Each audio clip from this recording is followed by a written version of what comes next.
Hello and welcome to another League of Legends tutorial and the second video in our Teamfight series. In this edition, we will be taking a look at the dynamic nature of teamfighting as a fighter. Yes, assassins can do insane amounts of damage, but they're also squishy and susceptible to CC, and prefer to pick people off prior to teamfights. Fighters, on the other hand, love to get into the mix of things and tilt enemy ADCs and carries by being hard to kill, do Goliath amounts of damage, and all in all, be very in your face. But first of all, a huge thank you to everyone who watched the Assassin Teamfighting Guide. The support was incredible, and remember, we will make our way through all the classes of champions, so if you want me to keep going with the series, let's see if we can reach 1,000 likes. It's the best way to let me know what you want to see in the future. Again, we're trying to outline the essentials with in-depth examples, all in 10 minutes, so let's begin. Fighters are a diverse class with many different types of champions, all with different strengths and attributes, and I love to use the term disruptor to describe them purely because a fighter gives you many options within a teamfight that can just irritate the enemy team no end. You can engage, dive, peel, flank, zone, CC, even just be a big damage absorber. Couple this with the common mid-game power spikes, you have the option to really hard carry teamfights and games. While my main fighter that I play is Warwick, so you'll see a lot of clips from him, I have included other examples from Camille to Jax to Nasus to show you some different options you have within teamfights. Let's start off by looking at an in-depth example of the kind of teamfight a fighter can thrive in before we break down some of those specific instances. In this game, we were far behind and on the verge of losing, as you can see by our base. The enemy team had begun Baron and we had no choice but to go for it all. Warwick is able to leap over the wall to ult the primary target Yasuo, with Lucian following from the other side. Along with the rest of our team, we snatched the Baron and the fight. From this, we were in prime position to win one team fight and end. Now, we will look at the teamfighting positioning of mages, ADCs, and other damage dealers in future episodes, but clearly the Valkar's here is out of place. He winds up right in front of the Yasuo, who engages and attempts to take him out, and while Valkar's is our support, he still puts out important teamfight damage. You can see at this stage of the fight it's a 3v3 with Fiora flanking and Lucian trailing. If you include the Yasuo and the Volibear, who are also a class of fighter, we can look at a lot of positives and negatives just from the situation. Yasuo has engaged for the enemy team, and given the state of the game, it's important that I immediately use that mispositioning from Yasuo to try and peel him off of our damage dealers and create a perimeter for the teamfight. Valkar's uses his Zhonya's, and I fear the Yasuo as he finishes ulting and then finally alter myself to chain CC that together. Volibear has decided his role in teamfight is to simply dive my enemy backline. He ignores the Yasuo and goes straight for the Twisted Fate. Twisted Fate managed to escape. Volibear's position lets him finish off the Valkars, while Fiora has now flanked and we're able to take out their most important target, which is the fed Yasuo. Now on this freeze frame, you can see the positioning of the fighters is most important. Fiora and myself are between the enemy team and our back line. We are dealing damage while zoning and absorbing enemy damage and splitting their focus entirely. And the other fighter, Volibear, who was actually quite fed himself, decides he's going to ignore the Valkars and immediately flash engage the Twisted Fate in our backline. And of course, he soon follows by dying as well.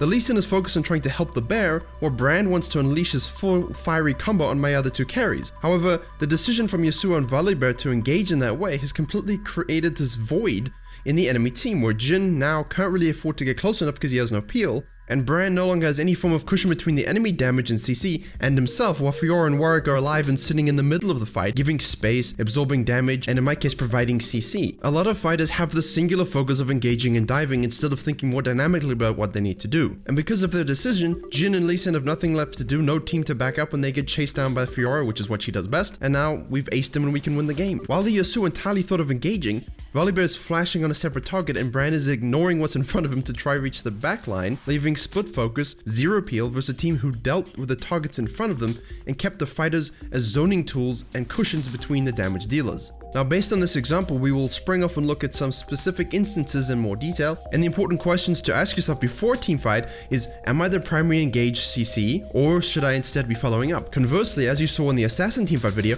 can you have the opportunity to counter engage like the Jax did?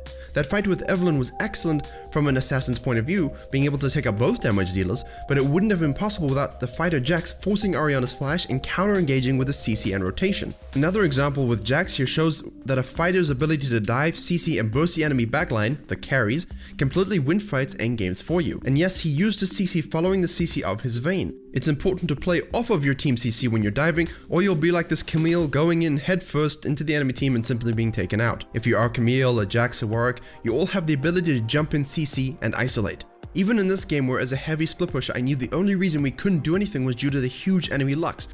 Her zoning, her ult, her damage, it was too much for our team to be able to siege and take towers. So using good vision, anticipation, I alter over the wall and we take out their priority target. Without her, they aren't interested in fighting and they back up, giving us a free Baron. So as a fighter, when you are diving the back line, make sure you know which target you should be going for, be aware of who's around them, what kind of CC is there available, and most importantly, can your team follow up? And yes, it's solo queue and sometimes they won't, but that's not the point. We still have to play properly. But what do I mean when I say disrupting and surviving? Well, look at this example. We as a team are able to zone away the enemy Corki, force Camille to separate from the rest of her squad while we collapse on them. As soon as the opportunity presents itself, Trundle and I force a hard engage onto the remaining 3 with me flashing in to use my E as the primary CC. From here, it's a case of sticking to the closest target you can while frustrating them, getting in the way of them attempting to dive your backline, separating members, being sticky while absorbing damage, and when it comes down to it, using the ult you saved on the most important member who wasn't present during the initial engage. The enemy Zed and Camille are trying to dive and take out our carries, but with their GAs, with Trundle and myself not giving them time to maximize their damage, they're unable to do so.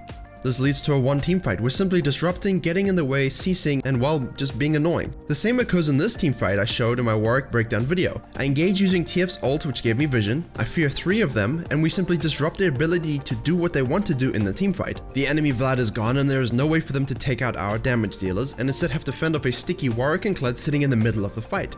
This does leave the enemy fighter a relay to dive their backline, but you always have to think about your purpose in fights. Diving a backline is great, but what are the enemy fighters doing? If they're separating you and preventing your team from doing what they want, their disruption is greater than your solo dive, as is in this case. To that end, just because you have these great tools at your disposal doesn't mean you should never peel for the damage dealers on your team. Some fighters warrant peeling before you counter engage rather than simply blinding engaging all the time. Warwick players are known to do this as well. Ulting into them and dying over and over again probably means you have to rethink your team fighting strategy. Warwick is so much more than an ult bot, and I hope you can see that in this video. You can of course ult, engage, take out a priority target, and then turn to peel your back line, which is very important when you're trying to keep them safe from a very huge pre-nerf Aurelia, which is simply better than diving continually into the rest of the enemy while she kills your damage dealers. Think about what you need to do. Peeling can take many forms, and we'll look at more in depth of this when we look at the tank video, but simply by staying very clumped as a team, you can deter another fighter or engage bot from achieving their goal. Simply standing between them and their targets, chain CCing them and zoning them away, means that you can simply now counter engage with a numbers advantage, while also destroying any window for the enemy assassin such as Talon to flank and take out one of your enemies. Staying as 5 sometimes is definitely better than splitting up. You will also notice that I simply eat up all of Lucian's damage in this fight, even though I do have an ulting Swain, and so you could argue I should let some of that fly into him, but my goal is to eat as much damage as possible while CCing and zoning the enemy damage from hitting anyone else on my team, and this lets my team do what they need to do while frustrating the enemy and disrupting their entire process. Using your body and sustainability to zone enemies is a very underrated tool for fighters. Despite a good engage and the removal of a priority target, you get to buy the rest of your team time by pushing away other fighters and netting an objective lead. And hopefully some of these little breakdowns give you examples of the type of things a fighter can achieve in team fights, but let's look at 2 examples that use all of these aspects that can turn neutral games into wins. The first is where a team has both Aatrox and Warwick,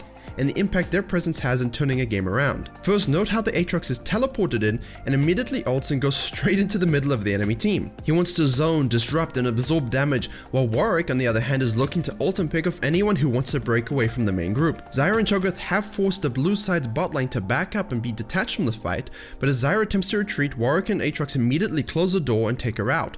This forces the mid laner Zed and ADC Jhin from the red team to have to now sit between the damage dealers and the fighters.